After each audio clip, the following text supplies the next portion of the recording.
Bonjour, c'est Jeannette Karuna pour les 5 minutes d'amour de votre journée A6A, 5 minutes de connexion avec vous-même, 5 minutes qui vous font du bien. On est entouré de peur. L'humain est engrammé en fait de peur. Si on étudie en soi comment on se ressent et que l'on est honnête avec soi-même, hein, pourquoi on veut chercher de l'argent? Eh ben, parce qu'on a peur du manque, d'être sans abri, de ne pas avoir à manger, de ne pas nourrir nos gamins. Bien souvent, pourquoi on veut vivre avec quelqu'un? Ben, pour pas être seul, pour être accompagné, pour vivre ensemble des moments de partage, etc. C'est la peur de la solitude. Pareil pour travailler. Je ne sais pas s'il y a beaucoup de personnes qui travaillent pour le plaisir. Moi, actuellement, avec vous, je travaille pour le plaisir parce que c'est pas un travail. Mais bon, tout ce qui était avant, quoi, je veux dire, c'était vraiment pour manger. Donc pourquoi on fait ça? Pour survivre, c'est la peur de manquer. En règle générale, c'est la peur de manquer. Mais bon, ça, ok, on le sait. On va dire que on fait avec. Mais le problème, c'est que l'humain a une imagination, en fait. On est les seuls à avoir cette faculté d'imaginer. Et donc, à combien de pourcents on va dire, on imagine tout ce qui peut se passer mal par rapport à des situations présentes. Et en fait, à 80%, c'est notre imagination qui nous fait peur. Parce que 80% des situations qu'on imagine ne vont pas se réaliser. Mais on anticipe et donc on se crée un stress qui fait que on vit dans la peur. C'est d'ailleurs pour ça que certainement, étant donné que tout ce qui est à l'intérieur de nous se manifeste, se matérialise dans nos situations de vie, en comprenant que c'est chaque humain qui porte ça en lui, cette peur, cette course à la survie, nous sommes dans nos années là, 21, 22, dans un environnement de peur. On veut, les gouvernements se servent de la peur pour nous faire ce qu'ils veulent.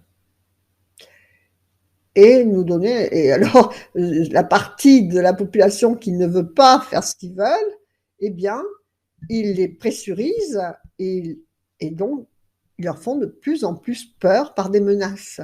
Et donc, pourquoi est-ce que comme ça, en face de nous, on est entouré de peur par nos propres gouvernements? C'est parce que c'est notre propre imagination qui nous porte tort à notre niveau individuel, dans notre macrocosme de quotidien. C'est notre propre imagination, notre propre décision qui nous fait peur. Et donc là, on se retrouve avec nos propres gouvernements qui veulent nous manager par la peur. Pourquoi? Parce que si on était managé intérieurement par l'amour, l'amour, loi cosmique, je parle, pas l'amour du couple et de ces choses-là, qui sont quelque part des antithèses de l'amour cosmique, parce qu'il y a possession, il y a intérêt, demande de réciprocité, il n'y a pas de désintéressement, ce n'est pas inconditionnel, il y a des conditions dans l'amour humain. Donc si on était géré, managé à l'intérieur de nous par l'amour inconditionnel de la loi cosmique, extérieurement, on aurait des gouvernements qui nous manageraient par l'amour et la loi cosmique. Vous voyez ce que je veux dire? Donc le seul moyen de changer cet extérieur, c'est de mettre de la lumière, de nous connecter, nous, à l'intérieur de nous, à ce que nous voulons vivre de toutes les façons. Je veux dire, pourquoi à l'extérieur, dans ces années-là, on veut nous priver en nous mettant bien le mot exact de ce que ça veut dire, du non essentiel. Est-ce que tout le matériel autour de nous, c'est essentiel? Bien sûr que non. Qu'est-ce que c'est qui est essentiel pourquoi on est ici dans cette incarnation. Voilà. Pourquoi on est là dans cette incarnation? Certainement pas uniquement pour aller au cinéma, aller au restaurant, boire un café en terrasse, ou acheter la dernière voiture et manger et dormir et chercher toujours plus d'argent. On a pris pour essentiel la matière. Or, l'univers nous explique bien que l'essentiel, ce n'est pas la matière, mais bien de se retrouver à l'intérieur de soi, à nos propres valeurs, à nos lumières, d'accord? Et à cette idée de l'amour cosmique collectif. Je ne dis pas de ne pas aller au restaurant, au cinéma, etc., mais ça ne doit pas être notre priorité et ça doit être posé sur des bases spirituelles.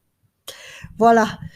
Restez alignés à vos plus belles valeurs spirituelles, justement, et puis voilà, utilisez les outils d'école de la transformation profonde, justement, pour aller toujours plus vers cet intérieur, et donc que votre vie matérielle ne soit pas la priorité. Je comprends qu'il faut être attentif à ce qui se passe, bien sûr, dans notre matière et dans ce que l'on doit acquérir, payer le loyer, tout ça, mais si c'est posé sur des bases spirituelles, immédiatement, ça ira beaucoup plus mieux.